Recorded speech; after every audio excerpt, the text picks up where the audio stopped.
Today, we are talking about the past.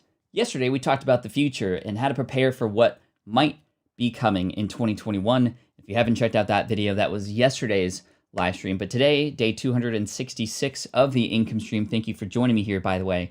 I'm going to be talking about a lot of the different things that have happened to me in the past, related to my growth as an entrepreneur, becoming a father, being a husband, and lessons learned from such events. So we're going to press the story time button quite a bit today. I'm going to take you back in time. We're going to learn together, and I'd love to explore the past so that we can better prepare for the future. Thanks for joining me today. My name is Pat Flynn, here to help you make more money, save more time, and help more people too. If you haven't done so already, hit that subscribe button. If you're new here, thank you so much. If you happen to be watching the replay, hook me up with a hashtag team replay in the comment section. And if you're here live as the intro is playing, say hello to your friends. Let's get ready for a fun show. Thanks again for being here. Let's get this party started. This is the income stream to help you achieve your dream, all while we keep it clean. This is the income stream. It's the kind of show where you can come and go, but then you leave inspired with no fee required. The income stream with Pat Flynn. That's right. We're going to go in the Wayback Machine. We're going to fly into the DeLorean. And there are, of course, times in our past where maybe we crashed and we can learn from those. Obviously, we don't have access to a time machine, like in the movie Back to the Future, but we do have access to the past time to be able to learn how to prepare for the future time. And of course, it is the things that we do now, the action that we take, the story that we tell ourselves about what had happened in the past that actually do determine our future. Our thoughts do become our reality. And our thoughts are very much conditioned from the experiences that we've had in the past. So I am trying to figure out how far we should go back, because we can take this time machine anywhere. But I want to start with asking you, what is a huge lesson that you've learned from your past? I'm going to be talking about a number of lessons from my own past and share those things with you. This is about vulnerability. And I think it's important to be vulnerable at times, because when we say these things out loud, we can better understand what is actually happening.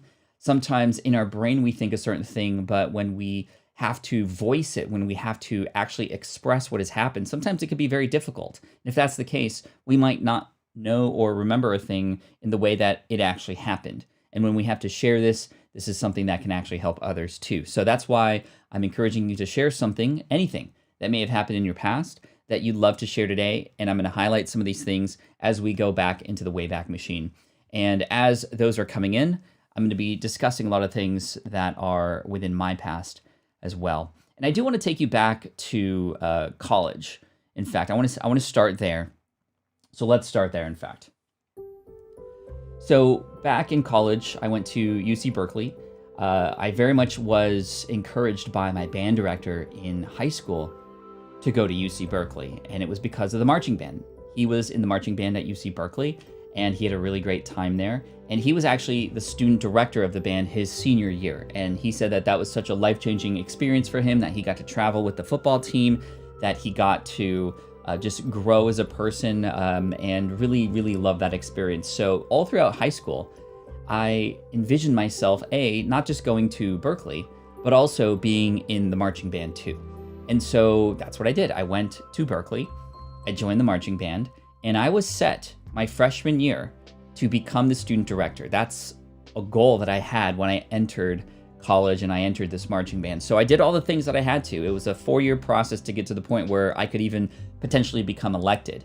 And so my junior year of college, or it was a 3-year process. So my junior year of college, I was now what was called part of the MAC, or the Musical Activities Committee.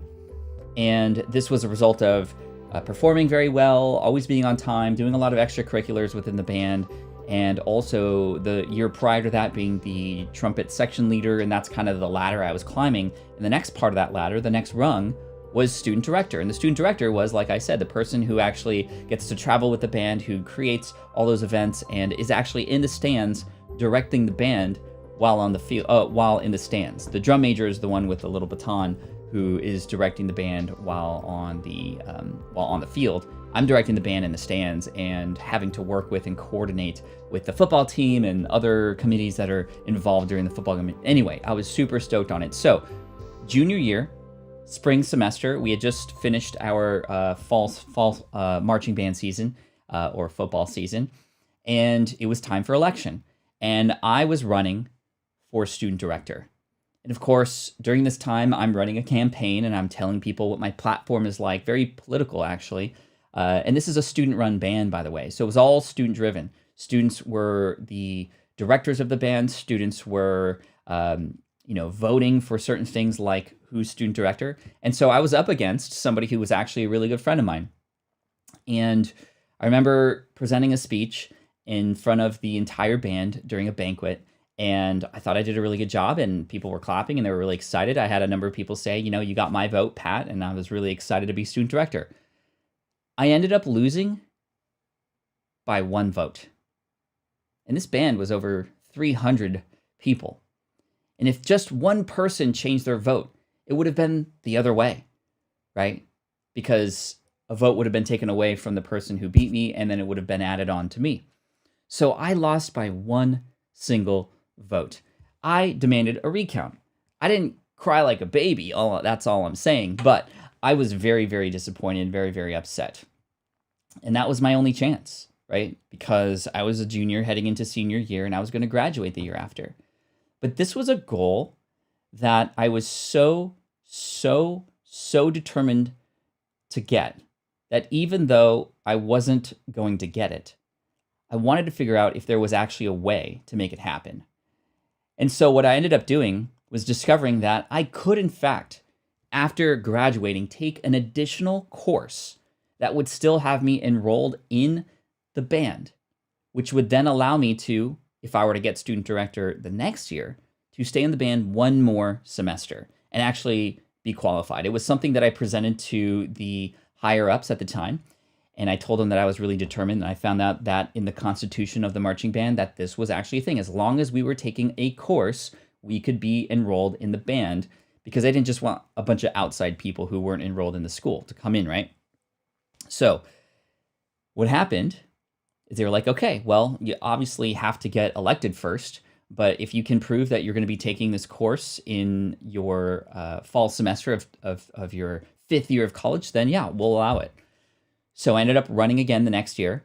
I ended up winning by a landslide, and I ended up taking 1 additional course my 5th year of school. And this was a landscape architecture course that I didn't need, but I ended up signing up for it and paying additional money to enroll in this course and still be in the band and have literally the best time of my life. And it taught me so much about the fact that, okay, you might have a plan. You might have this idea in your head and a goal that you're shooting out for. And just because you don't hit it the first time, and just because there are usual ways that things happen, doesn't mean that it can't change. And it was that determination that I think that made it so. If I was just like, okay, well, I guess this is a sign that this is not going to, I guess this is a sign that I'm not going to be student director, then I would have just given up. I wouldn't have known that there was this quote unquote loophole, and it ended up becoming an epic year.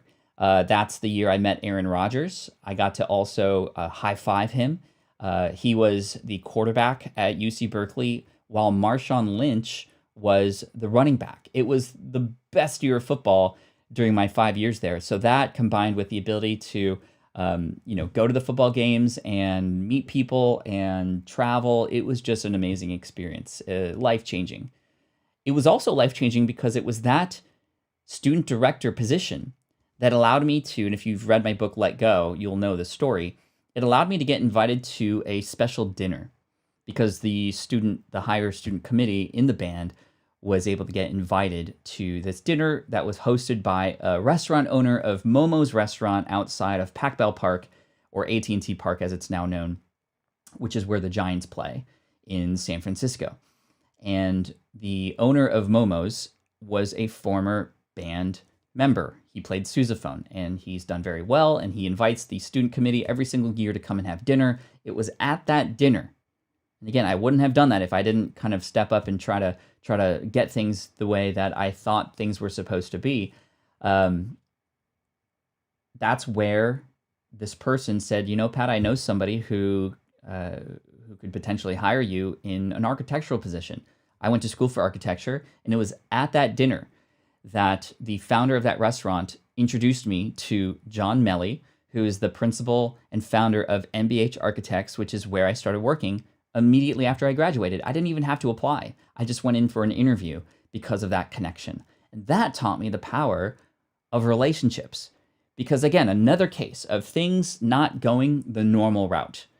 I think my whole life has been sort of a microcosm and macrocosm of such things. Planning for a certain thing to happen a certain way, and then it not working out the way I thought it was, but still trying to figure out a way to make it work.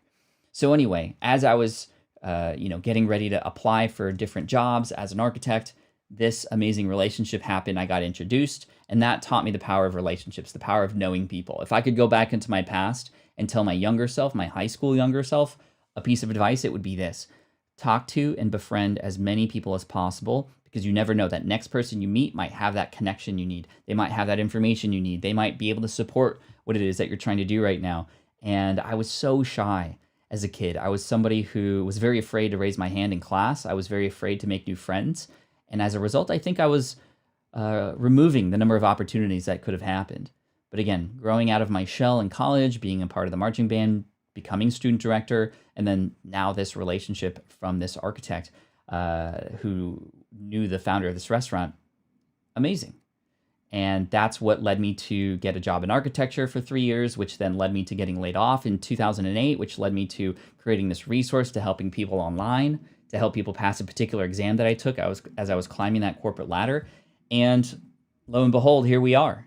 And if none of that would have happened, I mean, there's such a crazy butterfly effect that sort of happened here, but it just shows you that although things didn't go the way that I thought they were, I was still able to take what had happened and turn that into a story that was positive in the end.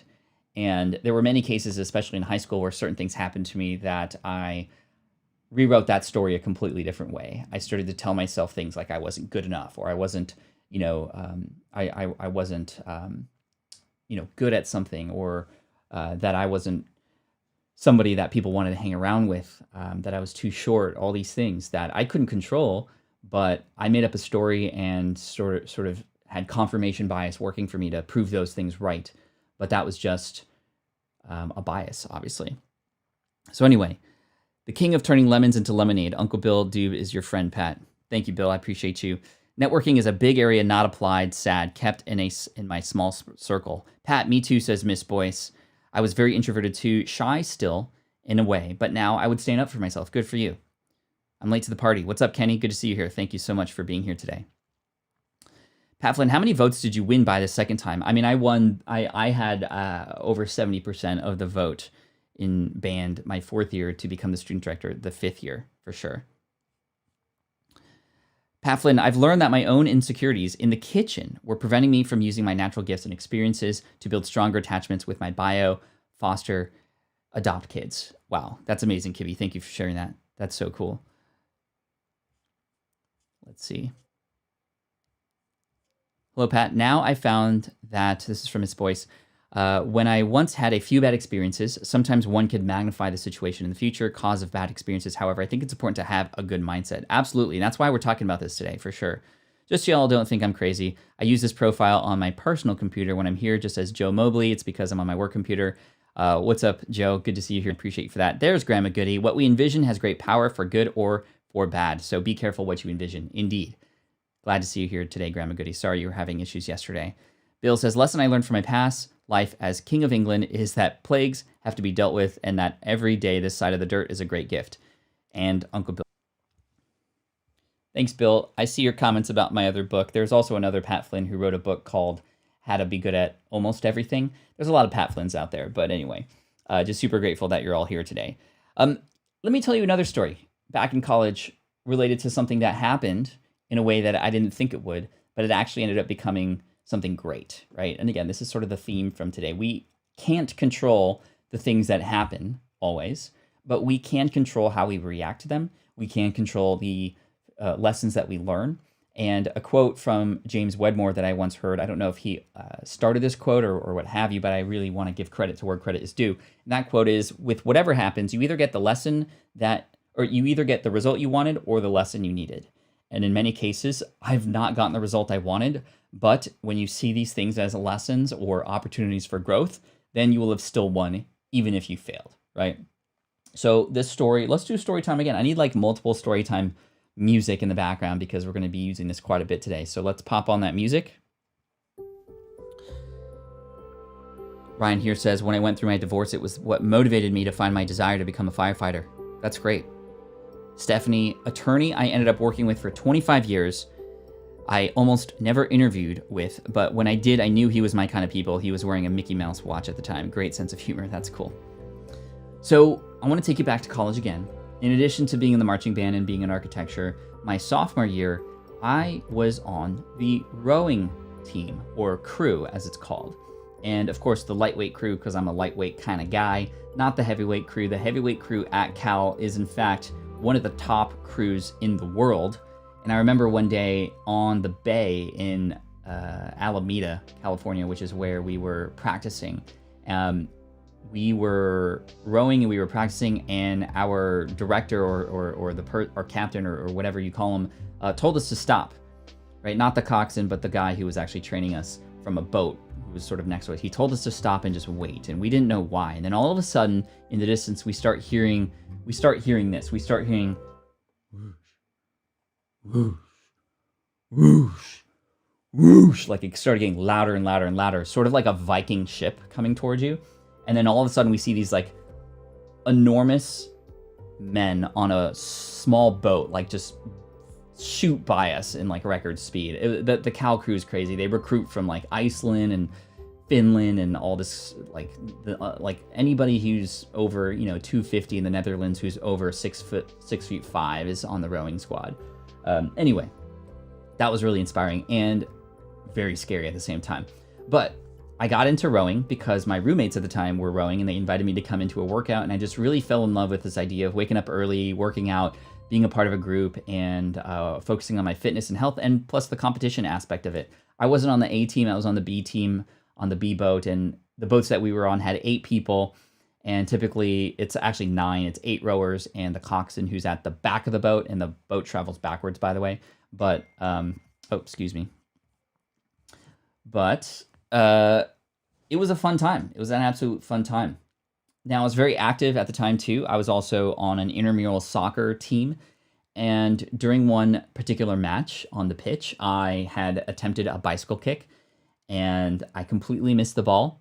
And I landed square on my back, and then I started coughing up a ton of blood. And apparently I had punctured a blood vessel in my lung. And I went to the doctor, and they said no physical activity for the next 3 months. That wasn't good, especially when you're on a boat and you have to row, and especially when you have 7 other crewmates and a coxswain who relies on you to be there. So I went to the coach and I told him what had happened. He was very upset, and my crewmates were just as upset too. They were upset because obviously they didn't have a full boat anymore, so they had to go and find and recruit somebody, and that wasn't cool.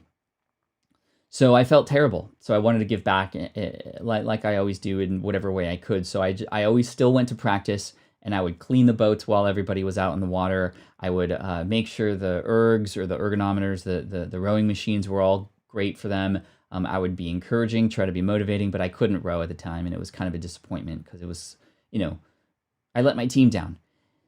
Well, while I was in the clubhouse one day, I noticed that the ladies' rowing team, or the women's rowing team, was all in a mess. And they were in a mess because their coxswain, the person in the boat who yells stroke, stroke, stroke, had quit.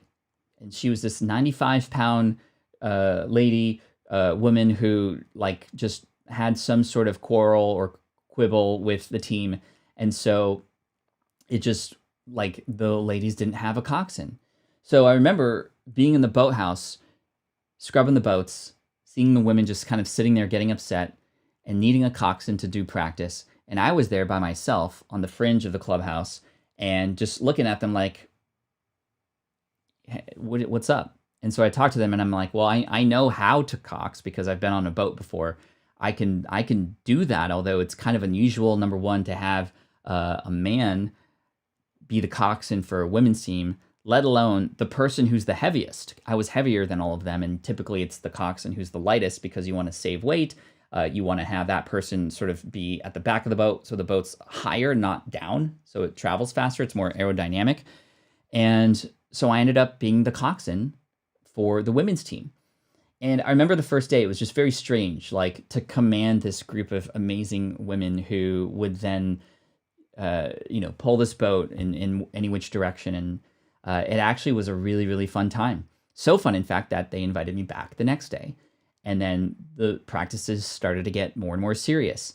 And all this while, I thought they were in search of a new coxswain, but I eventually realized that the girls had a talk and they decided that I was going to be their full-time coxswain because they really liked how I was able to command them. And they felt, I don't know, that they just, wanted to pull faster for me or what have you. And so I became the women's coxswain. We won every single race that we rode that year. I think it was 4 or 5 races we placed first.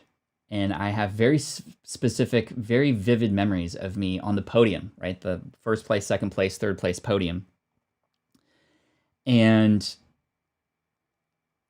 being the only guy there, right? And getting laughed at in the beginning, but then like people were like, oh my gosh, it's that guy coxswain. Like that team always wins. They must be doing something right. And every race that we won, it's tradition that you throw the coxswain in the water. And I remember the girls like picking me up every time because I was heaviest. The whole team would have to carry me, and they'd chuck me into the river, and it was just such a good time. I ended up winning Coxswain of the Year for the entire lightweight rowing squad, men and women. My name is on a plaque somewhere in Berkeley at a rowing clubhouse with Coxswain of the Year on it in 2000 and when was that? 2003. I've been looking for pictures. I've been looking for that plaque. I'll have to visit it one day, but I don't have any record of it. I just have one picture of me with the girls, and that's like deep in my personal Facebook profile. I should bring it out one day, but man, like that just shows you that, there are certain ways that things are usually done, but what might seem ridiculous doesn't always mean it's not going to work out. In fact, it worked out for the better.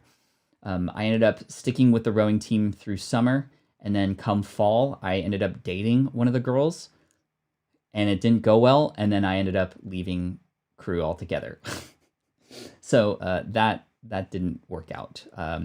It just got very weird, and plus it just didn't make sense. I mean, it made sense that year to fill in a spot, but eventually they found somebody who was a much more experienced coxswain and somebody who was much lighter and also a woman to join the team. But it was a really fun ride for sure, and I do have some very, very good memories from that time. But it was just, again, another one of those cases where, okay, I got injured, I let a team down, but I was looking to see how I could provide service to another, and it just so happened it was the women's rowing team, and we ended up winning every single race.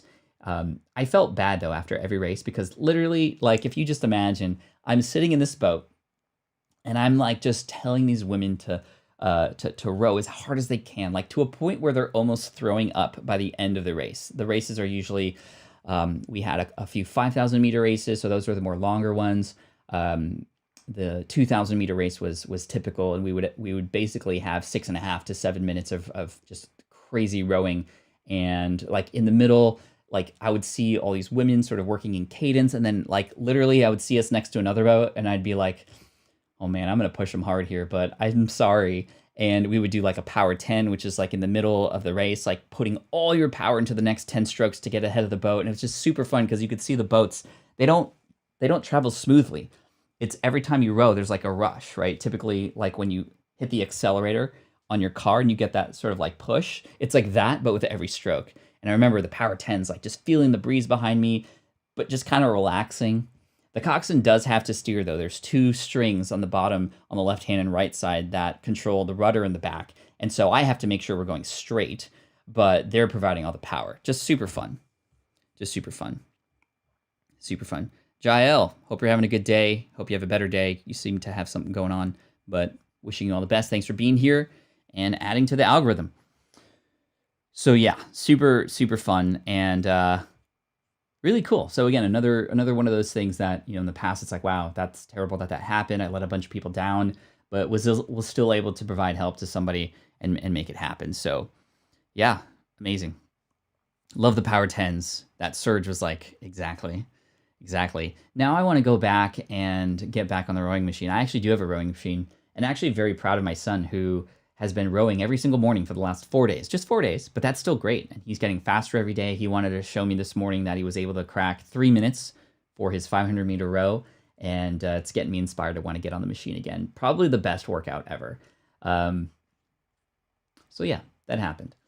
Now we can fast forward in the time machine a little bit, and I can take you back into how I felt after I got laid off in 2008. As many of you know, I was working in my career as an architect and was extremely dedicated to the career and to the path that I was on. I was very determined to, by the time I was 50, have my own architecture firm, and I was doing all the things possible. I just turned 38, by the way, so obviously the story didn't pan out the way that I thought it was going to.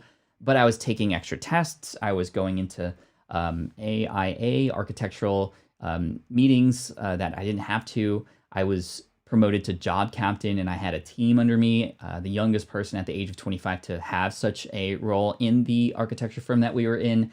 And then come June of 2008, June 17th to be exact. This was 2008. The recession had just sort of kicked off, and it was at a point where we were laying people off, and I got called into my boss's office, and they had held me on for as long as they could. But I remember specifically sitting down, my boss giving me this very, very just honest conversation about how hard it was, but how he had to let me go. And sorry for all the dings. One of my groups is dinging. But anyway, I got called in my boss's office and was told that I was not going to have my job anymore. And that was very tough. It was a huge blow. I think a lot of you remember this in my story. Perhaps you've heard it on a podcast before, or maybe you've even heard it on... Sorry, I just keep getting dinged over here, and I don't know why. I have the volume down. Anyway, let me pull up a chair. What's up, Thrifty? Good to see you here. We are just telling some stories from the past today and what we have learned from them, right? Shay says, my husband got laid off in April. At first, it was super scary, but it was forced us to both start our own businesses, and they are thriving. Congratulations, Shay. That's amazing. And that's what I didn't know was going to happen. And I didn't want to believe that anything else was going to change, because I had this job that I loved. I didn't have a plan B. And I got let go. My first reaction was to call every single architecture firm, every single engineering, plumbing, and begged. I begged for a position. I even begged to just push papers and do administrative work, because I couldn't imagine not being in that space anymore. I remember moving back in with my parents to save money. I had just proposed to my girlfriend, and we were planning a wedding, and to have this happen right while I had just gotten newly engaged was just terrible timing. She moved back in with her parents too to save money. I took the train every day to work for the remaining month and a half that I had to make as much money as I could. And I remember on that train ride, very specifically, I remember seeing people come in at each of the stops with their briefcases and their laptops, and they had their jobs still. And I would always go like, wow, you're so lucky that you still have your job. Like, I thought every day, like, I could see the extermination date, the date that I was going to be laid off coming every day. There was even a point, I remember, I don't know if I've ever told this story, in fact, but let's go back and tell this story. So I was on the train one day, and I was just standing around, and a guy comes up to me randomly. Nobody ever talked to me on this train before. It was about an hour's train ride from San Diego to Irvine, which is where my firm was at. And again, termination date coming. So a little bit desperate at this time. Didn't know what I was going to do. Was listening probably to Internet Business Mastery in my ears on a podcast, which is the podcast that inspired me to start my own business and teach a lot of the stuff that I eventually learned. But at this time, I didn't have any idea what I was doing. So a guy comes up to me on the train and he goes, hello. I can't remember his name, but he introduced himself and he asked me for my name. And I was like, oh, well, my name is Pat. Nice to meet you. And then I just kind of left it. And he's like, hey, I know a lot of people are looking for jobs now. Do you happen to be looking for some additional cash or some money? And now that I'm talking through this, I'm like, that's a very suspicious thing to sort of start with. I mean, he seemed friendly and he shook my hand back. This was back when we were able to shake hands. But now that I'm thinking about it, it's like, that's a weird thing to start out with. Like, hey, do you want to make some extra money? Like, do you want to sell these drugs or something? It wasn't drugs, but it was something else that I'm going to lead to in a minute. But he ended up giving me his card, and he ended up saying that he had an opportunity for me, and that in San Diego there was a big meeting. It wasn't weird that there were other people coming too, that I could come to this hotel. So it seemed legit, not a hotel room, a hotel ballroom. That would be more weird if it was a hotel room. But it was at this ballroom. There was this big meeting to share more about this opportunity. So I'm like, you know what? I'm desperate right now. I need any sort of additional income to help me in the future because I have no idea what I'm doing, and my job's going to be terminated in the next month or so. So I go to this hotel. And now that I'm thinking about it, you know what's weird? This is the same hotel that Flynn was at last year. That's very strange. I haven't thought about this story in a very long time. But again, it was like a legit meeting. And I go there and I'm sitting in this audience and there's hundreds of people there. Right? There are hundreds of people there. And then the lights go down. And the lights go down, the music starts pumping, and then these like disco lights turn on. And then all of a sudden I hear a person on a microphone who's super hypey, like so much energy, come up on stage and welcome all of us. And we're clapping and we're excited. We have no idea why. And then all of a sudden they start introducing people on the stage who are their diamond members, their platinum members. I have no idea what this is or what they're doing, but they seem happy. They're wearing bling. They're up there on stage. They're talking about how successful they've been and how excited they are for that same opportunity to come to us. And eventually I find out that this is a company that is recruiting people to sell items. And I had no idea what these items were, but they hyped it up. They talked about numbers. People started talking about their transformation, their story, right? And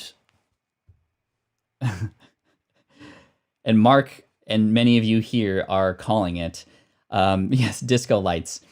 It was a company called Amway. And this person on the train had recruited me because in the whole pyramid scheme, there's a person, and anybody you recruit, any money that they make, some of that goes up to you. And of course, any money they make and the people who make them money, some of that goes up. And of course, it's a pyramid scheme. And it's this idea that, you sell things and you can recruit people to sell those things too. And eventually after the meeting, I was hyped. I was legit hyped. But again, I had no idea what we were selling. And this guy invites me to his apartment with his family and his kids there. So I, again, thinking about this, I'm like, this is stranger danger all the way through. And I have no idea why. Again, I think it's the desperation, right? But I went to his apartment and he was going to show me the products that we were going to be selling. And he just wanted to take me in and show me. And he was a very nice guy, and he was very humble, and he was very just showing me everything that was working for him. And he was, there with his family. And he's like, this is what has provided this apartment and supporting my family. And it was like, wow, I want to support my family too, right? So he's showing me the catalog, and it's like lotions and medicinal type things and, back massagers and like stuff that you would find at Sharper Image, right? And I was looking at this and I was thinking about it, and I was like, I've been down this road before. Now that I know, I had once gone to a similar meeting for Cutco knives, and I remember at the Cutco knife meeting, they were like, you got to buy this stuff first, and then you sell it to your friends and family. And I'm just like, I don't want to do that. I can't imagine, especially during a recession, going to people who might be struggling with money and going, hey, I know you're struggling with money, but would you like some lotion and a back massager? That could be thought about in completely different ways, and I didn't want to be sort of perceived that way. So I just kind of said thanks, but no thanks, went back home and thought about it. And I was just like, wow, number one, I knew that I didn't want to be a part of some sort of pyramid scheme. Amway They have another name too, but I'm not going to say it.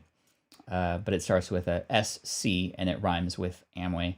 And then that's when I really started to dive into, well, what else is out there? This is when I really started to dive into internet business mastery. And I heard the interview with Cornelius Fitchner, who was a guy who was helping people pass the project management exam. Jason and Jeremy from the Internet Business Mastery podcast invited Cornelius on the show. I had listened to an episode and he was telling the story how he was helping people pass the project management exam. And that was my aha moment. That was my light bulb moment. That was the moment where I said, you know what? I've taken a number of exams. They were very difficult. Might I be able to take one of them and share information to help people online? And that's what started the whole thing, right? That's what started the whole thing. Now, I think that there are some great pyramid type business models out there that, do sell great products. I know that there is some that some of my friends, family members have gotten into and have done very well.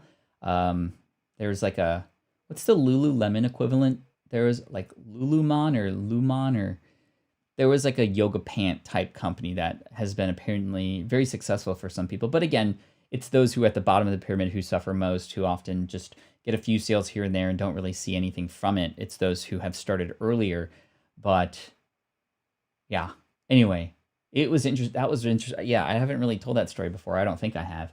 And the big lesson there is sometimes the opportunities are kind of there, but sometimes we need to see what doesn't work in order to get inspired to see what does. I think that's the lesson there. There's probably other lessons related to stranger danger.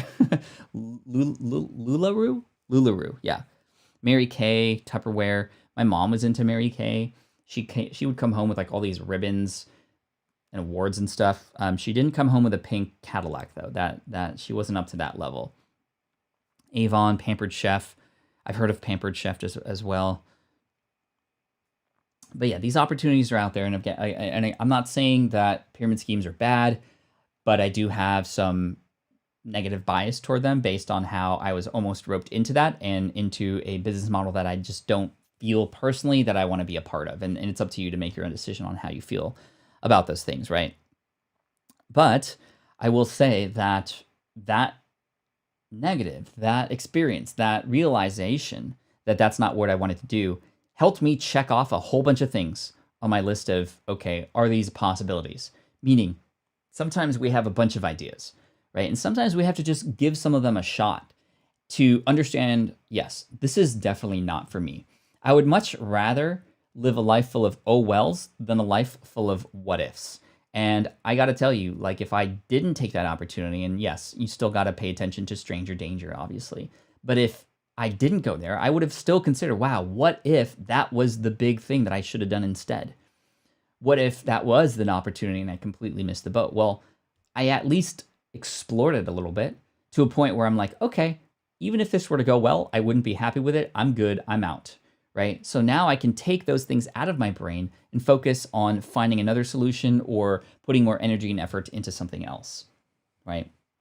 So I think that's the lesson there. There's probably a lot more lessons too, like just because there's lots of bedazzled lights and, lights that are like a conical shape in different colors in the air, doesn't mean it's going to be great for you, right? A lot of these guys are great at marketing and they hype it up. Yeah.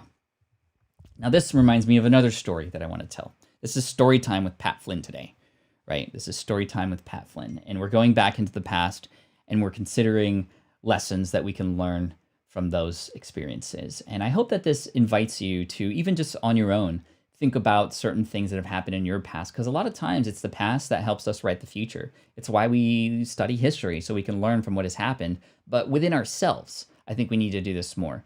In fact, in my book, Will It Fly, one of the first exercises in the book is called the history test, where you're actually set out to write down the things about the previous jobs that you've had that you liked and you disliked, so that when you go into the future, you can start thinking about the different things that you did like and do more of that, and things that you didn't like and make sure not to incorporate that into where it is that you're going. But this whole talk about MLM has me thinking about another story. So I was invited to go to Starbucks to see my band director from high school, from back in the day. and this is somebody who I very much looked up to. He was somebody who influenced me to go to Berkeley to be in the marching band. He had me so determined to want to be student director that I actually took a class my 5th year of college just to be qualified to be in the band again, to be student director. So hugely influential. He was sort of like a second father to me in high school. And so it was really good after college and after working and after starting my own business. He had seen that I was doing very well online and said that he was starting his own business too. And I got really excited because he is a very smart man. He's very, very, very easy to talk to, very influential.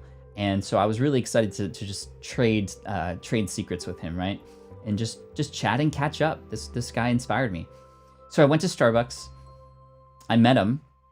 We connected for a little bit, and then he said, hey, could I show you what I'm up to? And I was like, I'm so excited because I caught him up on everything that I was doing, and he was so excited to share me what he was doing. And I was like, what are you doing? Are you somebody, like, are you teaching music now, or did you start your own organization, or like, tell me more about what you're doing? He pulls out a laptop from his backpack and then opens it and offers me a 25-minute presentation about why I should join his MLM that he is in now. Not one that he owns, actually, but one that he is now a part of. And I can't remember the name of it, but I immediately fell into a state of disappointment because I could just tell through the conversations that this is not what he really wanted to do, but it was something that he was sort of brainwashed with. And again, I'm not saying anything bad about MLMs, just in this particular case, what I'd been reading. Sean here says that when he was a part of an MLM, this is in the chat here, that he's had so many great things happen in a positive way, not because of the products, but because of the people he has met. And I think that's really great. But he had pulled us out, started pitching me, and even got to the point where he said, hey, Pat, I know that you and your family are part Filipino. And I'm like, yes. And he's like, well, I know that you might be able to infiltrate the Filipino community with these products. And I was just like, oh, are you serious right now? Like, I feel like I'm just being used. And I was so disappointed because this man who I looked up to, I could see that he was not using his superpowers to his full potential. It was not even anything music related anymore. And he was even talking about going to these different conferences and spending tens of thousands of dollars to attend them and get this product and stuff. And I was just so sad because I just wanted to go, what are you doing? Like, I just want to go, what are you doing? You are so talented and there's so much that you can offer this world, so much that you've already offered to me, and you're not using these superpowers. I just want to be like, "Urgh." Right? Did that look cool? I was like, "Urgh." Okay, yeah, I guess I could use that in the future. And so I was kind of upset, kind of disappointed, couldn't change his mind, obviously, and he was deep into it. So, I'm here to support him. I love him, and I think that I hope is doing well. But yeah, I was just a little disappointed. That made me sad. I'm sad thinking about it, right? Definitely. Because he meant a lot to me, and to see him sort of fall into these traps, you could just tell they were just completely brainwashed, spending tons of money on stuff and just trying to get us involved in a way that just didn't feel right or honest. I had never known him to be like that before, and it just was very sad. He needed a physical reality smack to the face. No. But to being brainwashed, let's snap out of it, right? So I think the lesson there is sometimes we might start going and doing things that, yes, can maybe provide money, but if they're not in alignment with perhaps who we are and what we know we're good at or what we have come to be known as, it can actually work against us, right? And I know a lot of entrepreneurs, I go to these events all the time, or I used to, where, the events happen, the speakers on stages and everything's great. And then at night, typically it's just a small group of people, mostly other entrepreneurial friends that I'm with. And we're just kind of, having a drink and talking business, talking life. And a lot of times these conversations lead to people who I find out that, yes, they have an amazing business. They were on stage, they're speaking, they have a lot of employees, they're making 7 figures, but they're completely unhappy. they don't want to be there. They are somebody who's doing a business that they have no passion about, and it's just about the money, and that they're removed. The joy is gone. And it just shows that sometimes we need to sort of step back a little bit. We need to maybe kind of step out of our own selves for a second and just kind of assess, is this who we want to be? Is this where we're at? Is this the direction we want to go? And if not, well, let's start changing that direction. It doesn't mean we have to give up everything right now. It doesn't mean that, my band director had to quit what he was doing. But I think that it just is sad to me that all these great things that he's built his whole life to teach music and to be a part of music is gone because of that. And I don't know where he is now, but I hope that he's okay, and I hope he's well, and I hope he knows that I'm here for him if he needs me, right? It's very kind of you to say, Pat. Not a lot of creators would speak up about that. Thank you, Caleb. But this is real life, right? This is we don't know sometimes where we're at until we sort of see where we were. It's very tough in the moment. It's hard to read the label when you are inside the bottle, as they often say. And this is why it's really important, I feel, for each and every one of us to have either a part in a mastermind group or a board of advisors. I know some people who have this was really cool. I know some people who have literal life board advisors. What that means is they've recruited people in their life, friends and business owners and colleagues who they're just really close with, to essentially be their personal board of advisor, right? To once a year just meet together for the purpose of helping to better themselves, right?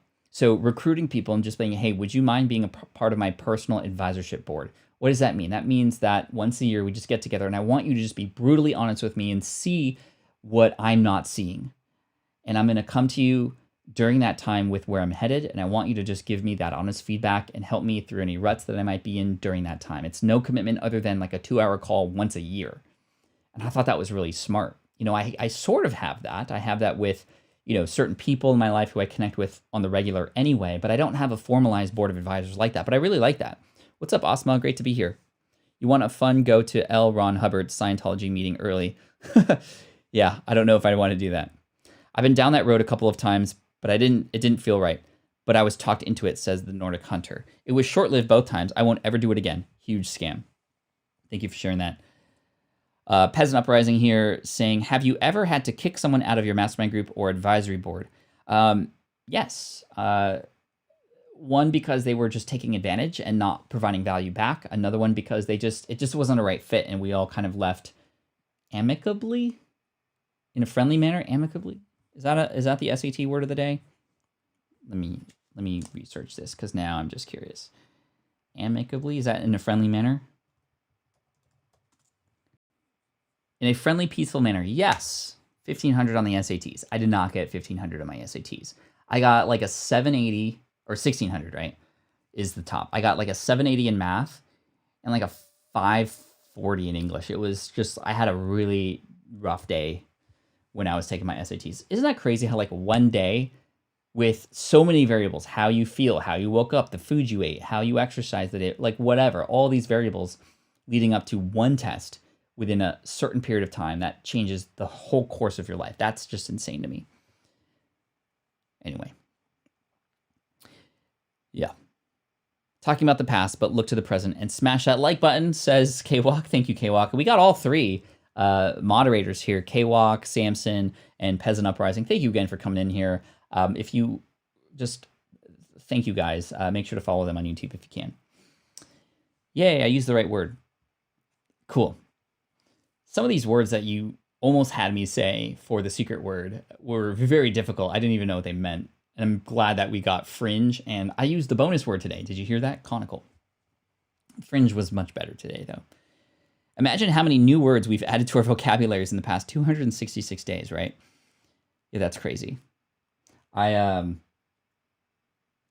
just very grateful because we're within 100 days of 365 days straight of the income stream. And I love that this week we've gone really deep. Yesterday we went into the future, and today we're going into the past. And both of these things relate to what is coming. 2021, brand new year, brand new possibilities, brand new opportunities, and yet crazy things happening still in the world. A lot of external things that, yes, we cannot control really. But it is how we react to those things that do happen that we can control. It is a story that we tell ourselves about these things.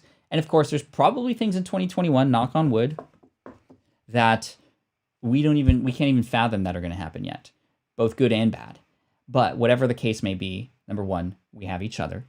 Number two, and you have the lessons that you've learned from your past to determine how you want to write this story for the future, right? Yes, Marty McFly travels into the past, and we don't have that ability to travel to the past. But yes, Marty McFly does things that then when he travels back into the future, everything's different. And that's what we're living right now. It's the story that we are writing in this very moment. How are we going to let these things affect us? Are we going to consider the possibilities, or are we going to consider what could have been, right? And it's interesting. I'm feeling this in a very micro level with relation to stocks as well. Thank you, Bill. I appreciate you. So you will buy Stuff Happens for your son, Kindle version. Sorry, only Kindle. Just say yes. I'll check it out. Honestly, I already have 10 books on the list, Bill, that I'm going to be reading between now and the end of the year, so I might not be able to get to it. Karma is here as well, but not with us today, unfortunately. He just has not added or did I miss it? I went to get lunch. He said both. Yes, I did say both today. So regret is poison for sure. Again, I would rather live a life full of oh wells than a life full of what ifs, right? But I'm feeling it's hard because on a micro level, this idea of, oh, I should have done this. It's like, okay, well, what can you do in the future now versus just getting super upset and butthurt about it, right? But it's hard because, like, even in like the stock market, right? It's just so easy to go, oh, I should have like invested in that yesterday because it's up 21% today.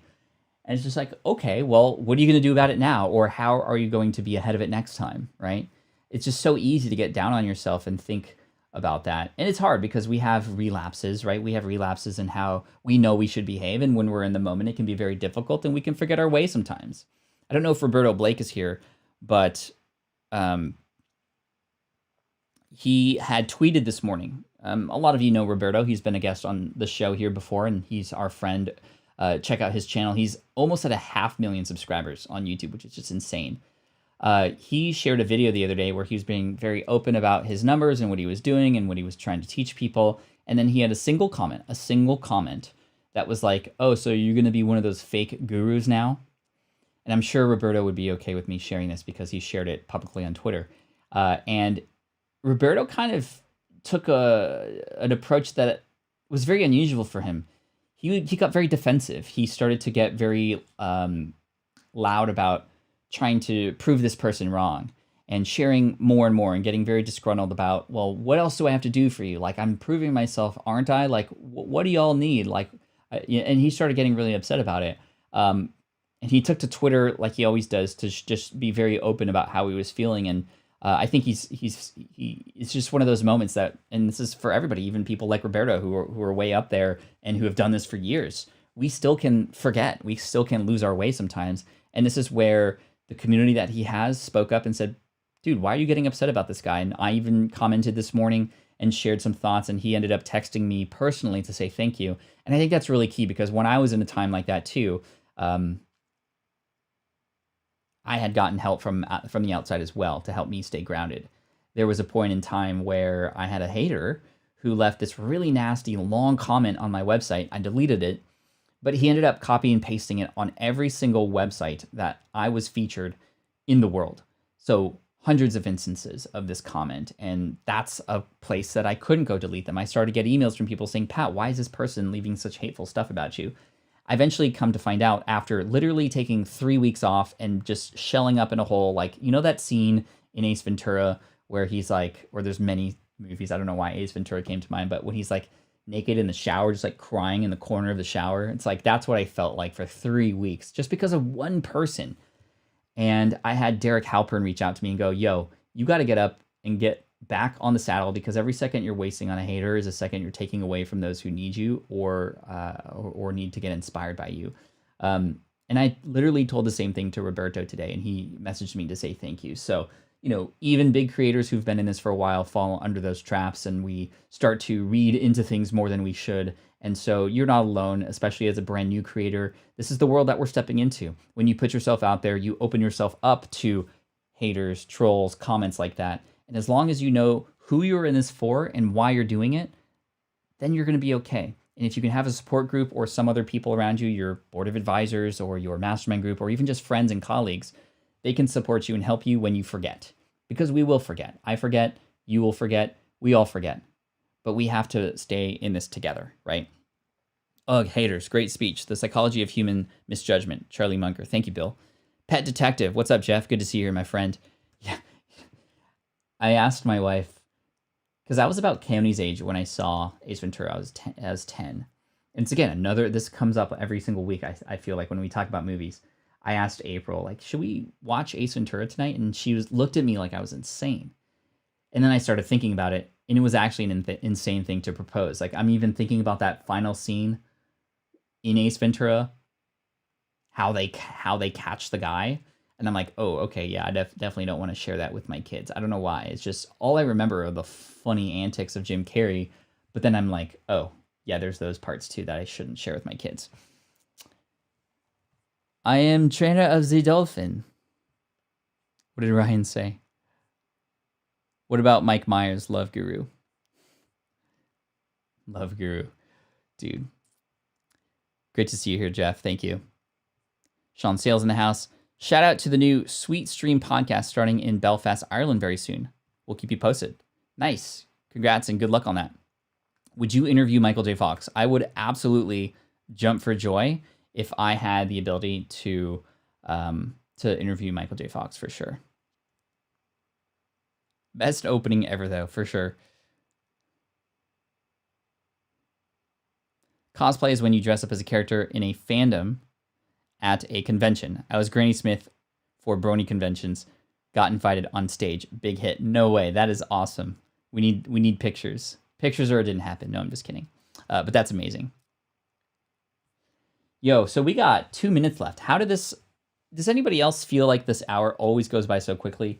And again, thank you, all of you who have joined us today. We took a little travel into the past today. We took the DeLorean 88 miles per hour into several moments from the past and the lessons that we were able to learn from them. And it's just been good to relive these stories. I think it's important to have a space or some way to share these things, whether it's one-to-one with somebody or, like in this case, one-to-many, because they definitely allow us to remember and to consider the lessons that we learned from moments that have happened in the past and how we might be able to bring those things into the future. And with 2021 coming up, I'm definitely in mindset mode right now, thinking about the goals that I want to accomplish. But in doing so, I have to think about the past so I can understand how I might be able to incorporate the lessons I've learned or how I might potentially behave in certain situations when I come across these new challenges next year so that I can be better prepared for them. But yeah, this is a really quick hour, and I think Lex, you're in the house. Thank you so much for coming in today. I appreciate you. And thank you for all of you who joined me yesterday on the ConvertKit webinar. I hope you had a great time with that. Angel from ConvertKit and I co-hosted a webinar to teach some strategies, both basic and advanced, for email marketing, and that was really, really special. So thank you for that. Shay, thank you. Pat Flynn for being here. Listening to you inspires me to keep pushing. Keep pushing, everybody. I appreciate you. Dan, thank you so much, my friend. I appreciate you. I'll have some information for you about our little secret project probably later in the week. I'm outlining some stuff right now for that. 2021, new beginning. Pat Flynn, great stuff. Thank you. Thank you. Really appreciate y'all. Take care. I'm going to go to a meeting now with my partner, Matt, and we're going to be discussing a lot of plans for 2021. So this was a perfect segue, and I hope that you have and enjoy the rest of your day, and have a great one, and I will see you all tomorrow. Tomorrow we're going to be starting again at the same time. That's the beauty of this week. Same time every day, 9 a.m. Pacific, noon Eastern. Just let me verify that really quickly for you. And yes, that is the case, 9 a.m. We're going to make it happen. Noon Eastern. Thank you so much for coming in today. I appreciate you. Thanks for hearing me out. And I hope that you'll consider some of the stories that have happened in your past and even have a platform or a person to tell them to as well. It's a great exercise. Thanks. Take care. I'll see you tomorrow. Thanks for the thumbs up before you go. And yeah, SPI Pro open house today. Should be fun.